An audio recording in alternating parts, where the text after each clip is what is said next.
Good evening. My name is Natongo Jocelyn Madrin, and I'm here to take. This is Group 41, and this is our ADA. Let me begin. Here we are seeing some libraries that we are importing. That's Pandas, OS, Matplotlib.py, Lot, and Seaborn. So these libraries are very important. Starting from Pandas, this is a library that helps us handle and analyze data. We have OS, and this is a library that helps us interact with the operating system. We also have Matplotlib, and this one helps us create visualizations like plots and charts. We also have Seaborn, and this one is a library that helps us create more informative and attractive visualizations. When we continue, we are going to load the data set as we are seeing that line. File path is equals to data. Yes, so we are loading the data set and we have our libraries imported. So we are going to load a data set from a CSV file, and it's stored in that file that you're seeing, gams.indo.csv. Yes, and in a folder called data. So we are using the data.read CSV function to read the CSV file and store the data in a variable called data. Yes. When we continue, we are going to display the dataset information, and that's where we use the print function. Yes. We have the print data.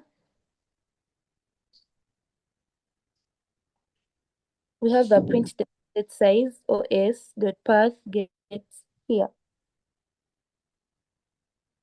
Yes, that one is going to help us get the size of the dataset in megabytes. And then for columns, it's going to help us show us the names of the columns in the dataset. Then for the data.info, it's going to give us a concise summary of the dataset, including the number of rows, the data types, and memory usage. Then for the data.head, it's going to show us the first few rows of the dataset. And then for the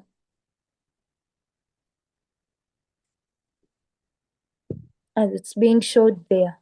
I'm sorry, I'm being fast due to time. When we continue, we are seeing the print data.shape and data.dt types. Those ones are helping us ensure that the number of rows and columns in a dataset are correct and show us the data type of each column in the dataset. That's what those two lines mean. When we continue to data processing, we are starting with, first of all, we've ensured the correct data type, so we are going to do some data processing. We are stripping any leading or trailing white space from the column names. That's why you're seeing hashtag strip column names of white space. After, we are converting timestamp to date time. And that's where we have pd dot to date time. Yes. And then we are dropping any rows with missing values. Yeah, that's where we are handling the missing values. And then also we are defining a list of numeric columns. That's where we are converting numeric columns to float. Yes. And then that's where we have a for loop. When we continue to slope down, we are using a for loop down here. Yes. As it's being showed there that they have turned into floats.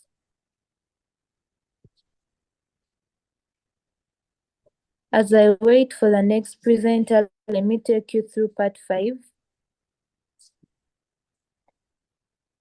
And this is the coloration heat map. So a coloration heat map is a graphical representation of the coloration matrix, which shows the coloration coefficients between different features. So we create a new figure with a size of 10 by 6 inches. And after we use the, as you're seeing there, SNS.heatmap function from the Seaborn library to create a heat map. Yes, so it will help us pass the coloration matrix to the numeric columns, and then we set it to true. As you're seeing here, a not equals to true, we set it to true to display the coloration coefficients on the heat map. And we choose cool-warm color map to represent the coloration coefficients. So we format the coloration coefficients to display two decimal places.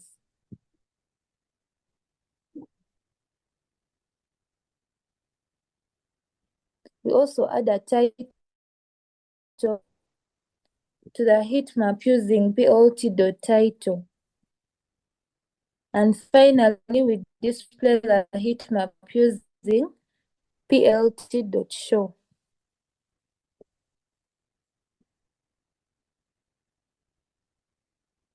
So this coloration heat map shows the coloration coefficients between each pair of the numeric features. Yes, and the color of each cell represents the strength and the direction of the coloration. We have positive coloration, negative coloration, and we can also have no coloration. Yes, thank you very much.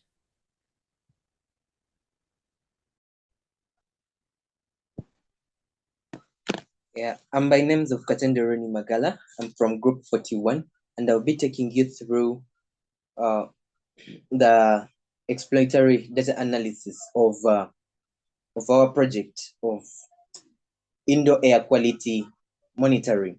As my other group members have already talked about that. I've already talked about the handling missing data, the data processing, and the loading the data set, which is that GAMS indo.csv file. Yeah, for me, I'll be taking you through part 3, which will be the exploratory data analysis.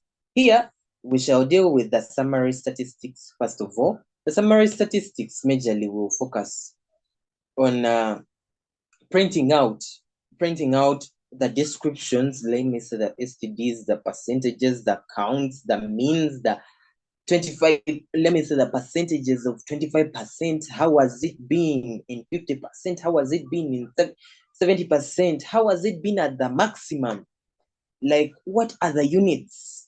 So if I try to run that code, let me run, you will see that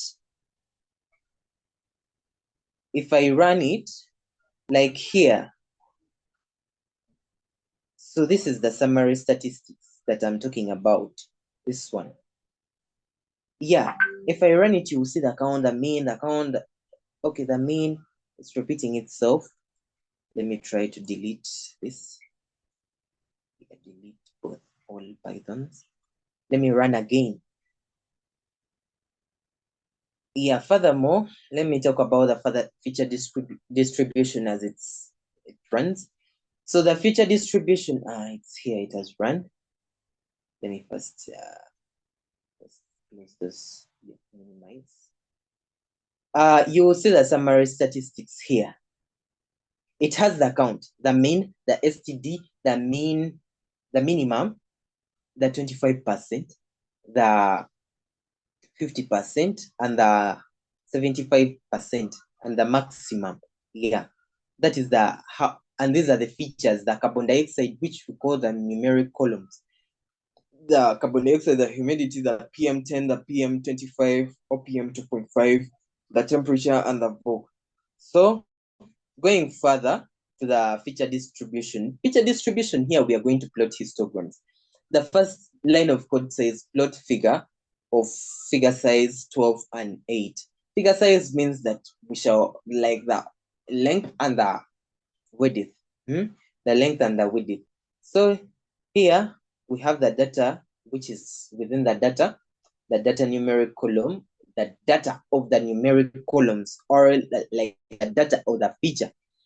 We shall plot it within the histograms and the bin size, like the 30. Then the edge should be black, edge color. Edge color, I think you know that, like the histograms, the edges should be black. Then the subtitle should be feature distribution. Yeah, the font size. So as I had run it, we had opened like here, the feature distribution.